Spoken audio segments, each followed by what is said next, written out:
Shalom sahabat yang baik hati, salam sehat selalu bagi kita semuanya. Marilah kita bersatu di dalam doa. Kasih karunia dan damai sejahtera dari Allah Bapa dan dari anaknya Tuhan Yesus Kristus kiranya menyertai kamu sekalian. Amin. Firman Tuhan bagi kita pada hari ini tertulis di dalam kitab Mazmur 34 ayat 4. Muliakanlah Tuhan bersama-sama dengan aku. Marilah kita bersama-sama memasyurkan namanya. Dongani hamu ma'au pasangapo Jehovah, Rab mahita pati bulhon goarnai. Marilah kita bersama-sama memasyurkan Tuhan Allah. Sahabat yang diberkati oleh Tuhan, memuji Tuhan, memuliakan Tuhan, memasyurkan Tuhan tentu dapat kita lakukan secara pribadi, sendiri, dalam hubungan pribadi kita dengan Tuhan. Itu hal yang biasa dan bisa kita lakukan.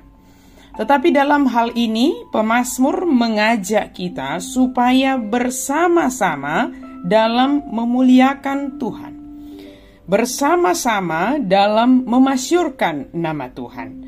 Sebab ketika kita memuliakan Tuhan, itu harus terlihat dari hubungan kita dengan sesama kita.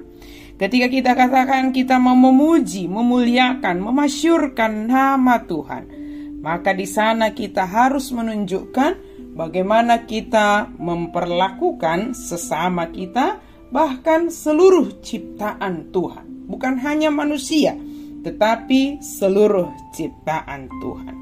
Kenapa kita memuliakan Tuhan? Sebab Dia adalah Allah yang mulia, Allah yang masyhur, yang senantiasa memenuhi segala apa yang kita perlukan, yang senantiasa memberkati kita. Bahkan kita merasa kagum, merasa senang dan bahagia karena Tuhan, karena Dia yang telah memberkati kita, Dia yang memberikan segala yang kita butuhkan.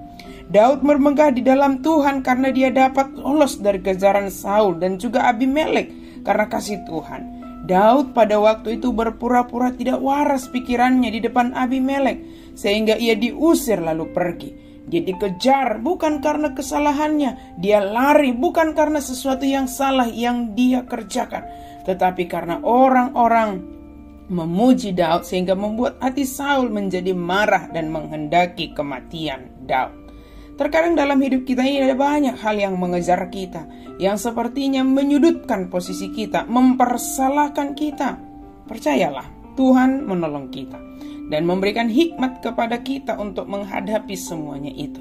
Jika Allah berkenan, Dia akan memberikan hidup kepada kita hingga kita dapat melakukan banyak hal.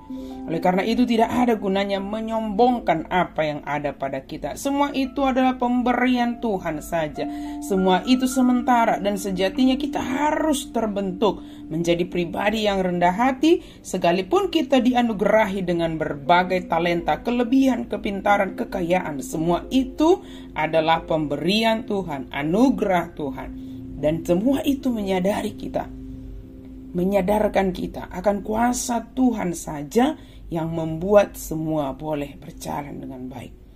Maka kesadaran akan kemahakuasaan Tuhan mendorong kita, memotivasi kita untuk memuliakan Tuhan, untuk memasyurkan nama Tuhan. Sahabat yang baik hati, kita adalah orang-orang yang telah diproses menjadi pribadi yang dapat semakin menyaksikan kuasa Tuhan, menjadi pribadi yang rendah hati. Maka bersukacitalah sebagai orang-orang yang dipilih oleh Tuhan. Bermegahlah dalam Tuhan. Buatlah fokus hidup kita. Apapun yang kita lakukan, semua untuk kemuliaan nama Tuhan. Apapun yang kita kerjakan, semua untuk memasyurkan nama Tuhan.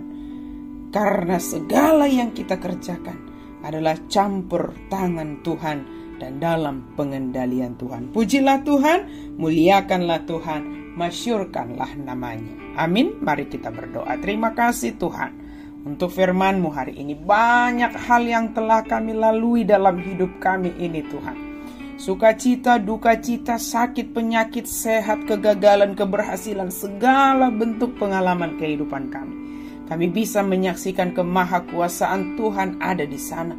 Kami bisa menyaksikan pengendalian Tuhan atas segala hal yang terjadi dalam hidup kami. Karena itu kami memuji, memuliakan Engkau Tuhan, memasyurkan nama Tuhan. Kami percaya Engkau selalu bersama kami, menopang kami, memberi hikmat bagi kami dalam menghadapi segala hal. Terima kasih Tuhan, kami sungguh bersyukur kepadamu. Dalam nama Yesus kami berdoa dan bersyukur. Amin.